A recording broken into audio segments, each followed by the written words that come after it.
இப்போ நம்ம வந்து நம்மளோட மாடல் வச்சிருக்கோம்.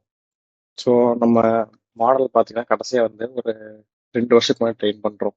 அப்படிங்கிறப்போ 2 வருஷத்துக்கு முன்னாடி இருக்க டேட்டாஸ ட்ரெயின் பண்ணியிருக்கோம். ஸோ 2 வருஷத்துக்கு முன்னாடி வந்து ஐபிஎல் வின்னர் யாருன்னு கேட்டா, கேகேஆர்ன்னு சொல்லுவோம். பட் 2 வருஷத்துக்கு அப்புறம் பார்த்தீங்கன்னா, இப்போ கரண்டா who is the last IPL ஆர்சிபினா ஆர்சிபி தான்.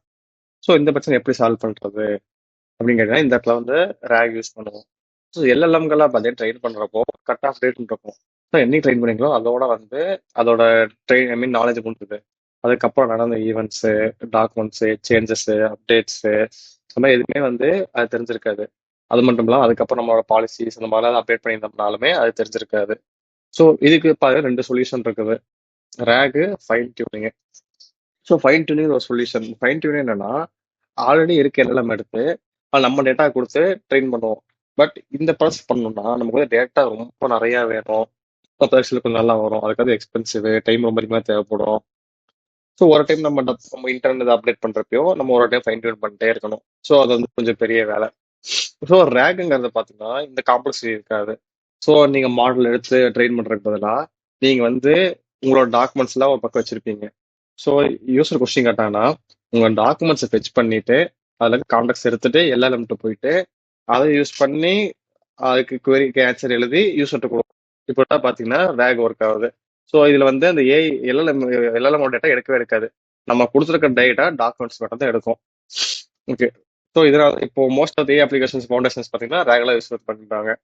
ஸோ ரேக் பைப்லைன்ல பார்த்தீங்கன்னா 2 ஸ்டெப் இருக்குது. இண்டெக்ஸிங்கு, query. ஓகே. ஸோ இண்டெக்ஸிங்னா என்ன பார்த்தீங்கன்னா நீங்க ஒரு டைம் டாக்குமெண்ட் அப்லோட் பண்றப்பயும் ரன் ஆகுறது. ஃபர்ஸ்ட் டாக்குமெண்ட் கலெக்ட் பண்ணோம். சங்க்ஸா ஸ்பிட் பண்ணிக்கும். சங்க்ஸ் எம்பெட் பண்ணி டேட்டாபேஸ் வெக்டர் டேட்டாபேஸ் ஸ்டோர் பண்ணிக்கும். இது வந்து டேட்டா ஸ்டோரிங் ப்ராசஸ். அதுக்கடுத்து query ஃபேஸுங்கிறது ஒரு யூசர் ரெக்வஸ்ட் அப்பயும் ரன் ஆகும். இப்போ யூசர் கொஸ்டின் கேட்குறாங்கன்னா ஃபர்ஸ்ட் அந்த query எம்படா மாற்றும். அதுக்கடுத்து பார்த்தீங்கன்னா அந்த எம்டிங்ஸை வச்சு வெக்டர் டேபிள் சர்ச் பண்ணும். அதுக்கடுத்து அதை மேட்ச் ஆகிற மாதிரி இருக்க டாப் சங்க்ஸ் அந்த எம்டிங்ஸ் எல்லாத்தையும் எடுத்து அதை நம்ம ப்ராம்ப்ட் கூட அதை மேட்ச் பண்ணி எல்லாம் கொண்டு போய் கொடுக்கும். எல்லாம் வந்து பார்த்தீங்கன்னா ப்ராம்ப்ட் அப்புறம் இந்த எம்டிங்ஸும் போகும். அதை யூஸ் பண்ணி யூசர் கேட்கறதுக்கு இதெல்லாம் வந்துட்டா அப்படின்னு மாற்றி அதுக்கடுத்து எல்லாம் நம்ம வந்து யூசருக்கு ஆன்சர் பண்ணோம். ஸோ இப்படிதான் பார்த்தீங்கன்னா ரேக் ஒர்க் ஆகுது. இந்த ரேகுங்கிறத பார்த்தீங்கன்னா மீன் இந்த ரேகுக்கான ஃபுல் ஃபார்ம் பார்த்தீங்கன்னா ரிட்ரீவல் ஆக்மெண்டட் ஜென்ரேஷன். இந்த ரிட்ரீவலுங்க என்ன பார்த்தீங்கன்னா டேட்டா பேஸ்ல இருந்து யூசர் queryக்கு ஏற்ற மாதிரி ரிலேட்டடான டாக்குமெண்ட்ஸ் வெச் பண்றது ரிட்ரீவல். டாக்குமெண்ட்னா நம்ம எடுத்த டாக்குமெண்ட்ஸ் கூட ப்ராம்ப்ட் கன்ஸ்ட்ரக்ட் பண்ணி ஏஐ கொடுக்கறது. அதுதான் பார்த்தீங்கன்னா ஆகுமெண்ட். ஜென்ரேஷன்னா நம்ம ரிட்ரீவ் பண்ண டாக்குமெண்ட் ஆகுமெண்ட் பண்ண ப்ராம்ப்டையும் எல்எல்எம் கொடுத்து அதை வச்சு ஜென்ரேட் பண்ண வைக்கிறது தான் ஜென்ரேஷன். ஸோ இந்த 3 கம்பைன் பண்ணி தான் ரேக் ஒர்க் ஆகுது. நீங்க பார்த்து பார்த்தீங்களா இந்த 2 பைப்லைன் கூட 2 ஸ்டெப் இதுதான் பார்த்தீங்கன்னா ரேகோட என்டையர் சிஸ்டமே. எம்டிஎக்ஸ் வெக்டர் டேட்டாபேஸ் ஸோ இதெல்லாம் சேர்ந்து தான் பைப்லைன் ரன் ஆகுது. ஸோ இப்போ ரேக் எல்லா பக்கம் ஒர்க் ஆகும் அப்படின்னு கேட்டீங்கன்னா அதுக்கும் கொஞ்சம் ஃபெயிலியர் இருக்குது. என்னென்ன காசுனா ரேக் ஃபெயிலியர் ஆகும். ஃபர்ஸ்ட் வந்து bad retrieval. So bad retrieval இருந்ததுன்னா நம்ம டேட்டா பேஸ்ல டாக்குமெண்ட்ஸ்ல கரெக்டான இன்ஃபர்மேஷன் இருந்துமே தப்பான சங்க் வந்து ரிட்ரீவ் ஆச்சுன்னா எல்லாம் வந்து கரெக்டாக ஆன்சர் பண்ண முடியாது. ஏன்னா அதுக்கு வந்து எப்பவுமே அதுக்கு வந்து கரெக்டான சங்க் போவே இல்லை. ஸோ இதனால பார்த்தீங்கன்னா இந்த ப்ராப்ளம் வரும். இதுக்கு என்ன சரி பண்ணலாம்னா ஸோ டாப் ஐ மீன் K3 இருக்கும். அதில் வந்து டாப் 3 ரிட்ரீவல் ரிசல்ட்ஸ் பார்த்தீங்கன்னா டெஸ்ட் கொரிஸ் வச்சு செக் பண்ணி பாருங்க. நீங்க கேட்கறதுக்கான கான்டெஸ்ட் உங்களுக்கு ஈக்குவலா வருதான்ட்டு. ஸோ அதை யூஸ் பண்ணி சரி பண்ணலாம். அதுக்கடுத்து பார்த்தீங்கன்னா எம்படி ஸ்மால் இம்ப்ரூவ் பண்ணலாம். சங்க் சைஸ் பெருசு பண்ணலாம். ப்ளஸ் ஹைபிரிட்ஸ் வச்சு ஆட் பண்ணிக்கலாம். ஸோ அந்த மாதிரி பண்ணோம்னா இந்த டேட்டா வராமல் தவிர்க்கலாம். லாஸ்ட் இந்த மிடில். ஸோ இப்போ பார்த்தீங்கன்னா லாஸ்ட் இந்த மிடில்லாம் இப்போ நீங்க ஒரு query கேட்குறீங்க. அந்த queryக்கு பார்த்தீங்கன்னா டேட்டா பேஸ் எடுத்து ஒரு 10 மேட்ச் ஆகுது. இந்த 10 எடுத்து நம்ம எல்எல்எம் கொடுக்குறப்போ எல்எல்எம் வந்து 10 ஃபுல்லா படிச்சு பார்க்காது. எல்எல்எம் இப்போ என்ன பண்ணோம்னா கான்டெக்ட் லாங்கா இருந்தா பிகினிங் என்டிஏ பார்க்கும். நடுவில் இருக்க இன்ஃபர்மேஷன் மிஸ் பண்ணிடும். இதெல்லாம் பார்த்தீங்கன்னா ஃபியூ சங்க்ஸ் மட்டும் தான் வரும். ஸோ நடுவில் இருக்க இம்பார்ட்டன்ட் சங்க்ஸ் வந்து மிஸ் ஆயிரும். ஸோ இதனால பார்த்தீங்கன்னா இந்த லாஸ்ட் மிடில் ப்ராப்ளம் வரும். ஸோ இதுக்கு சொல்யூஷன் என்னன்னா அப்சல்யூட்லி சங்கிங் தான். ஸோ சங்கிங் கொஞ்சம் கரெக்டாக பண்ணிட்டு எது ரொம்ப மேட்ச் ஆகுதோ அதை மட்டும் எடுத்து தர மாதிரி கான்டெக்ட் ரொம்ப அதிகமாக கொடுக்காத மாதிரி அந்த மாதிரி பார்த்தா லாஸ்ட் மிடில் வந்து அவாய்ட் பண்ணலாம். Context insufficient. ஸோ கான்டெக்ட் இன்சஃபிஷியன்ட்னா இப்போ எடுத்த சங்க் வந்து அந்த டாபிக் ரிலவெண்டா இருந்தாலுமே ஸ்பெசிஃபிக் ஆன்சர் இருக்காது. ஸோ அது எப்படி எடுக்கும் அந்த லெக்டர் சிமிலர் மீன் கொஸ்டின் சிமிலர் யூஸ் பண்ணி தான் எடுக்கும்.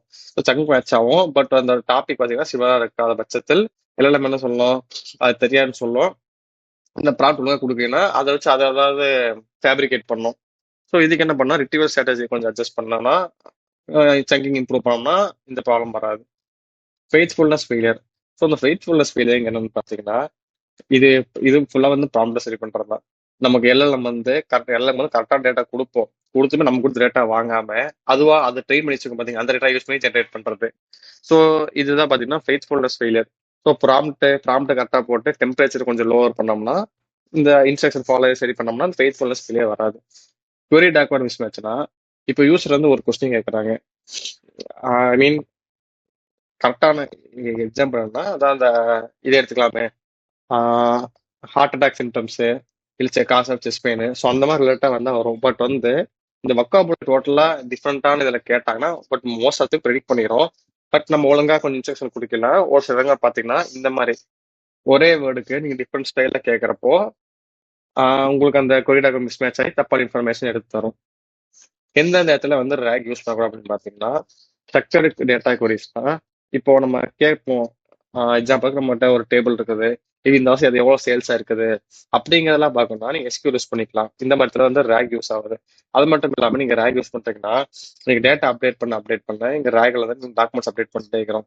ஏன்னா பிகாஸ் இப்போ நீங்கள் கடைசி கம்பெனி வச்சிருக்கீங்க, கம்பெனியோட வந்து பிரைவசி பாலிசி மாற்றிட்டீங்க.